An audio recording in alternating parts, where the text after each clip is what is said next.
Welcome back to the Mod Ventures YouTube series, Entrepreneurship Uncovered, a series where we interview a variety of up-and-coming and experienced business owners to hear their stories and draw wisdom from their experiences. Is this my good side? I don't know. Looks good. Looks great.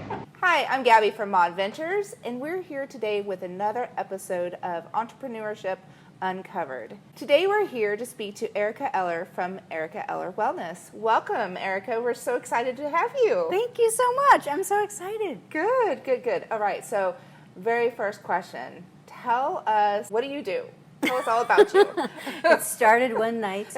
No. So I am a functional nutritionist and certified health coach. I run Ericka Eller Wellness. I also am a podcaster. I have the Vulnerable You podcast where stress is unscripted. And basically I work with high-achieving women that are burnt out. And so I help them to recover. I help them to manage their stress and their lifestyles and regain health again. You're an angel. Seriously, I mean, all those things, I think very high-functioning women, CEOs, I hate to say dying, that seems a little over-dramatic, but in some ways, just a lot of pressure in dealing with the stress and anxiety and all the different things. So I imagine that you're like a gift to a lot of your clients. I'd like to think so, but I mean, I came to what I do through my own experience. I burnt out twice, personally, two entirely different situations. The first time was because I was trying to pursue that ideal body, what society was telling me I had to look like. I lived that lifestyle for almost 2 years, and then I hit a wall. I got super sick. I was sick at home with every possible infection you could think of for 3 weeks. Wow. And so that made me really take a step back and look at what I was doing and that I was essentially killing myself. Yeah. And I had to reprioritize my life and redefine what was important to me. Mm-hmm. And in that, I was actually already working for the leading expert, this doctor who, he was the stress and adrenal fatigue expert. Wow. And you were working for him, yet still going through this. Right. Oh my gosh. Shame. I know. It doesn't feel right. It's not sitting right with you, but there's still that high achiever in you that just pushes. Yeah. And so that was the piece that was still very hard for me to disconnect from. And so I burnt out the second time because in my career I was advancing, I was moving up. I was taking on a lot of responsibility. Sure. And I was traveling a ton. I'd been a single mom. I started grad school because I thought that would be a fun thing to throw into the mix.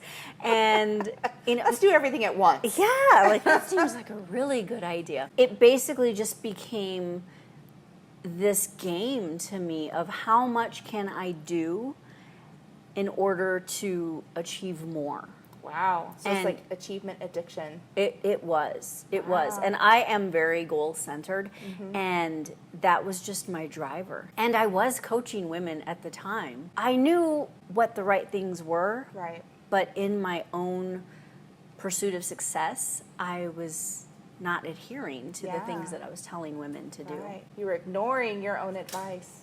Yes. Totally. I totally get you. We're our own worst patient. We are.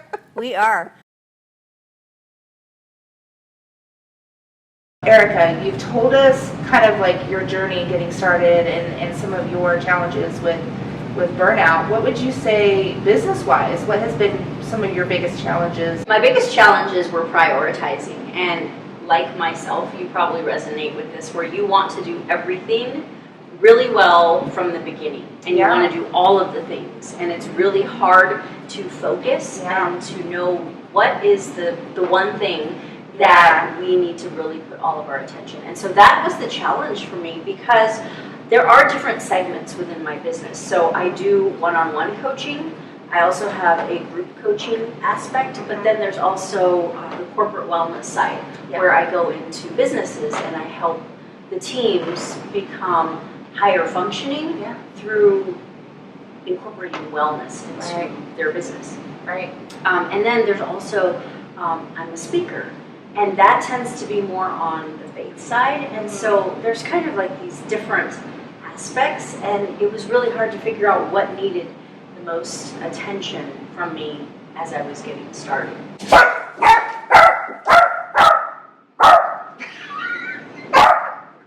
They're actually usually a lot better than this. No, this is totally like I podcast, dogs are silent, and then all of a sudden. Yeah, then they go crazy. Yeah. Okay, all right. So yeah, the challenge of, having a lot of different things that you want to do and doing them well, and prioritizing is probably a problem that a lot of business owners have. Have you come out the other side of that yet, or are you still continuing to? Is it a daily? It's a daily. For me, it is a daily thing. Yeah. I live and breathe by my Trello boards. That's what keeps me organized so that I actually know what's happening Sure. during any given week or, the month. And I also have multiple whiteboards in my office that, I have the month broken down into goals. So what needs to happen, and then I have each of those goals broken down into the steps that need to happen. Yeah. So, if it's revenue, I have to basically figure out where's that revenue going to come from. Is it going to come from speaking engagements? Is it going to come from corporate wellness, or is it going to come from individual clients? Sure. And how many of each Right. will Fill in those. create that total? Yeah, I need to visit your house and see how you have your whole, thing set out. The mastermind. Yes. I'm really just a student Yeah. all the time. Yeah. And there are so many other entrepreneurs that they've been where I've been before, and there's no need for us to kill ourselves trying to reinvent the wheel when so many people have already done that. So what would be your best advice for a female entrepreneur or a male? It could be a male entrepreneur. Yeah, and I would say stress starts in the mind. And so mindset is going to be the first thing that you have to take a look at. If you are looking at your circumstance as something that's wrong or something that you're not happy with, then that really affects everything else that you do. It kind of burrows deep as far as how you're feeling, your attitude, how your energy levels are. So I would say that your mindset has to be the first thing that you're really checking. And overall wellness is the thing that gets pushed to the back end, especially if you're healthy. Oh, yeah, if you for sure. feel good, then it's not really something that you're thinking about until you feel bad. Right. So if you make health a priority in your everyday life, you feel better. Hello. Well, I guess he can stay there. He's fine. Yeah, that's fine. As long as you don't mind. Oh, okay. So now we have Louie. So you were saying that health and wellness is something that usually put. Yes, tell me. Tell me. I think everybody should have a dog in their office. I agree. It's such a great stress management tool. Yes, you were saying wellness usually gets pushed to the back of the bus, basically. Yeah, health and wellness is something that is always put at the end. Yeah. It's never something that most people schedule in or make a priority until they have to. And so I would say mindset and making that time, scheduling that time. And I think that's the piece right there, is that so many of the people that I work with, they will say, I just don't have the time to make this a priority. And it's never that we don't have the time, it's just that it's not a priority for us. Yeah. We all have the same 24 hours in a day, but how we choose to use it is what makes basically creates our life. Yes, exactly. You can get so much more done in the amount of time that you have when you feel better. Right. Yeah, and I mean, women, we can get resentful about it. Oh, absolutely. Especially when you're feeling the impact of that. Well, and I would say I've been through burnout multiple times myself. I mean, 15 years in business, you can't not have gone through that.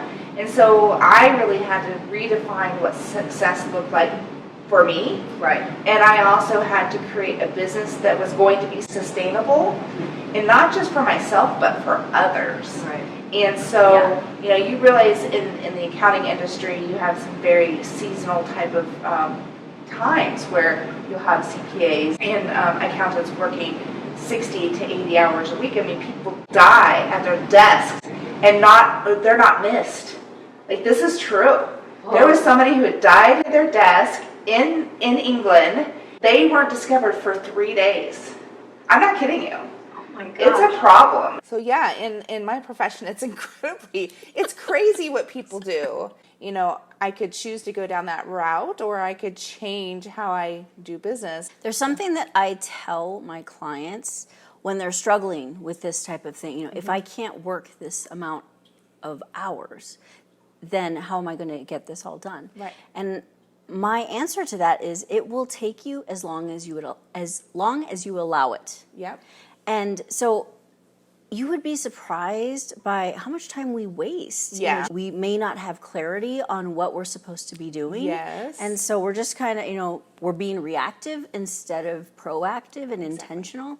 And when you have that laser focus and you know exactly what you're supposed to be working on, it's amazing how much time just frees up. Yes. Yes. And when you think about how you feel during the times where you're basically just kind of racing against the clock, you don't necessarily know what's going into your project, and it's kind of like you're just guessing as you go. Yeah.